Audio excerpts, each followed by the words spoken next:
What's going on, everybody, and welcome back to Comic Breakdown.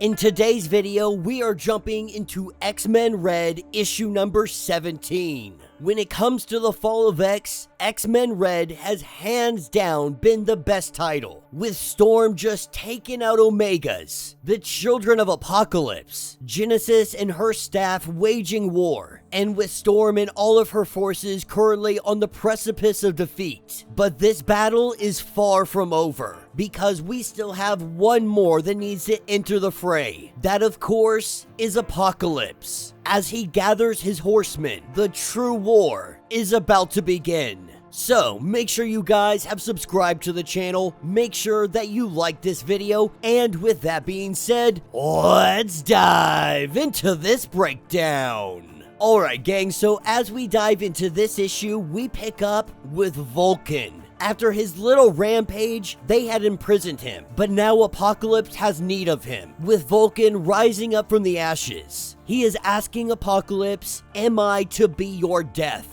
And Apocalypse tells him no, that he is not death on any level. Now, in the past, he may have ordained his chosen warriors with the names of those that he had lost, wrote their names in blood in the sacred texts of humankind, but he now believes that it is time for older concepts. Had his family understood his path, this would have been a simple matter, but it is happening as it must. It is happening now. So no, he doesn't need death. What he needs is fire to be fire. But Apocalypse also understands that fire is only useful when it is harnessed properly. He tells Vulcan that you will be bound to me and my will. Apocalypse using his powers, essentially putting a leash on Vulcan. And then Vulcan, he attempts to go on a little rant. But Sunfire and the others, they tell him to just chill out. And Apocalypse lets him know that the prison you were in, one that you struggled against for all of these months, Apocalypse was able to tear through it with his bare hands. For him, a small challenge. He knows that Mysterium was brought into this plane as a coin, a base metal imprinted to the material world and its material laws, the anti-magic, saying that he would have turned that Mysterium into a sword of holy fire. But with Sunfire interrupting, saying that they all see where this is going, Apocalypse needs magical elements. Fire, earth, air, and water. And so the next one they need is Storm. Because she is not a mere ingredient in all the magic. Storm is the magic. This is what picks us up with Storm and her last base, the coast of the barren Autumn continent, once home to the Autumn Palace. The fighting had retreated from Port Prometheus. The Western Front had been lost, and so Genesis and her forces, they have been sweeping across the land. Meanwhile, the White Sword and his army, they have headed east. The Morrowlands could not resist, and so they abandoned their homes. And now Storm is left wondering, will she release Uranos? Will she use the eternal weapon? While contemplating this idea, we have the arrival of John Ironfire. And John is telling Storm to give me the key. To give me the key and I will do what is necessary. The reason that Storm is hesitating is because if they release Uranos, he will kill all who march under Genesis' banner. Every single last one of them. But John Ironfire, he does understand this. His comrades that he has battled time and time again with, the White Sword and his 100. This would mean that they all perish as well. But he fully believes that they cannot be saved. That the staff has absolute control and there is no coming back. Genesis and her forces have forced them all the way back here. Right now, she holds the world, and every single hour she is tightening her grip. Ironfire believes that this must end, that someone has to end it. And if Storm isn't strong enough to end this, to do what is necessary, John Ironfire will. This is when a lightning bolt comes from the sky, and we see the key in Storm's hand absolutely disintegrate. Storm has just cut off access to Uranos. The ultimate weapon will not be used in this war. Obviously, this makes John Ironfire furious. This was the end of the war. that was the key to their victory. But Storm saw it as genocide, believing that all of these mutants that are currently under the control of Genesis, they can't just be killed because they are being mind controlled, because they are being forced into combat, that they must find another way to end this war without the absolute decimation of her forces. With Ironfire walking away hugely disappointed in Storm, Sunspot comes over to let us know that Nova is still alive, that the Nova Force is keeping him alive, but it is only holding the infection at bay. This is when they hear the cheering outside. The people are getting excited, and we also see in the crowd that Death is here with Storm and her forces, but everybody is focused on the arrival of Apocalypse, with Sunspot and Storm preparing for war, preparing to battle Apocalypse himself. Because as it stands, they don't know what side he's on. He has been missing for quite some time. Apocalypse does take note that his son Death is here. He has chosen this side, and that impresses Apocalypse. When Death goes on to say that my sister has been killed, done so by my own hand. But it doesn't seem like Apocalypse cares. Death even going on to ask, do you even care? You must say something about this. But all he says is that life teaches. You have learned. Continue your lessons. Storm coming up to Apocalypse asking if he stands with Genesis. He says that he will not stand against her, but he will not stand beside her either. That this world needs and deserves more than what she has to offer. Right now, it needs magic.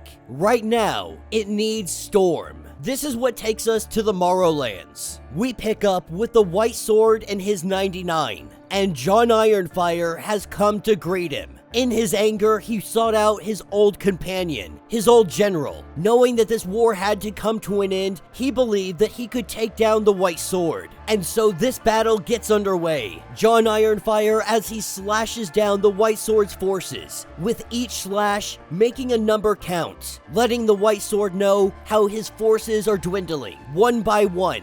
98, 97, 96. Ironfire is pulling no punches. This is when the White Sword sends out 10 more, 6 through 15, telling his forces to wear him down. As Ironfire takes these guys on one at a time, we pick back up with Apocalypse and Storm. And Apocalypse does take note that Uranus has stayed in his bottle. The way Storm sees it, he offered the illusion of clean hands. The lie that she could summon evil and not claim it. The blood would be on her hands. And so no matter how this war ends, she is going to do this herself regardless. But Storm, over Uranus, she would know when to stop. Versus Uranus, he would be merciless. But what Apocalypse is offering is a different choice. There is no illusions here. The forces of Genesis are coming. Apocalypse had trusted his children would one day stand at the 4 points of the X, but they have not learned what they needed to learn. Death being the only one to show promise. Pestilence is lost. The rest are not suitable, so he works with what fate has given him. This is when Sunfire unhoods himself,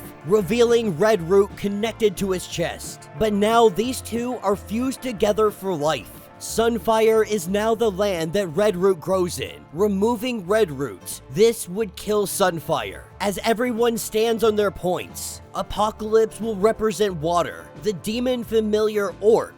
With his quick wit and his hunger for knowledge, he is the air. And this is where Apocalypse brings in Vulcan, placing him on his spot. Of course, the whole time he's yelling at Storm how once he's free, he's going to make all of them pay, etc, etc, etc. But in the middle of all of them, we have Storm, asking Apocalypse what magic is this? Which element is Storm in this alchemy? This is when Apocalypse says Genesis' first act in this war was to return what seemed to be dead, the living island Araco. To win this war, they must answer this act, like for like. He tells her that this is mutant magic, the highest mutant technology. Let the fire be fire, let the air be free, let the earth support the people, and let water reshape this world. Storm is bringing them together. She is the weather, the play of the breeze, the fall of the rain. She is the storm. She is the breath of life, and the breath of life is in her. As she lives, so does the island. With all of this empowering storm, we see that the living land becomes born. As we take off to Arakko Prime, Genesis, and Sobanar. Genesis believes that victory is in sight. The rebellion has been put down.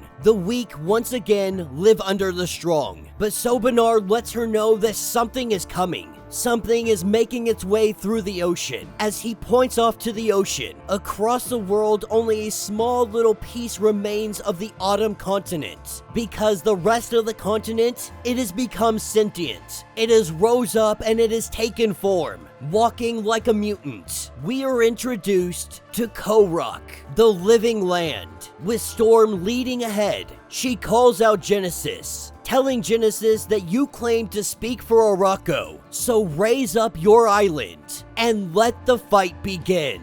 And that will be the end of this issue. So let me know what you guys think down in the comments. Definitely not the direction I expected this story to go. Now, I'm not saying this is bad in any way, shape, or form. In fact, I find it relatively refreshing. Now, don't get me wrong, Korok it's a little bit ridiculous, but it's also pretty awesome at the same time. Apocalypse using the individuals he had at his disposal, using Storm and her powers, her magic, they were able to bring the land to life, to create their own freaking kaiju. It is a little bit disappointing that the Uranus key had been smashed. This is not to say that it will never be available again. They can always go to the Eternals and get another key if we know where the Eternals are. The problem is we haven't seen the Eternals since the war happening with the X-Men, Avengers, and Eternals. So it's safe to say until we see Eternals again, Uranus will be off the board permanently. And I think that's a huge letdown. I think a lot of us were just waiting for Uranus to let out, to just be free and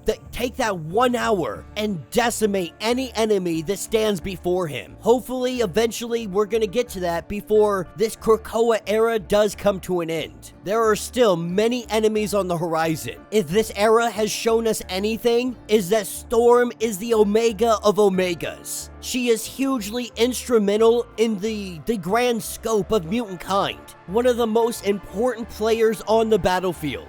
Between her magic and her mutant ability, she is almost an unstoppable force. Something that even Apocalypse has recognized for quite some time. And it is interesting the stance that Apocalypse is taking. He has no intention of fighting Genesis or the staff himself. He's playing this war more like a proxy war, that he is helping Storm and her forces be able to mount a defensive, to take down Genesis, but he refuses to join in the fighting himself. Refuses to fight against the woman that he loves, but he does hugely disagree with the path that she is going down. I was hoping to see a little bit more action inside of this comic. I was really hoping we were just gonna have some blow for blow battles, but it looks like we're gonna have to wait another month before we get the ultimate conclusion to what is Storm versus Genesis. And will Genesis be able to rise up Arakko, make it yet another living kaiju, and we're gonna see a island versus island battle? But let me know your thoughts, let me know your theories. If you would like to get caught up on everything going on with the Fall of X, check out the link in my description as well as the top of this video. It'll get you completely caught up on everything going on with this series. If you would like to support the channel, you can always do so by joining the channel membership. Much like Patreon, having multiple different tiers, from $1 to $50, from loyalty badges to comics every single month. Not only are you helping out the channel tremendously, but you are getting tons of perks in the process. If you're unable to do this, do me a favor, subscribe to the channel, like this video, hit that notification bell, and with that being said, until the next breakdown.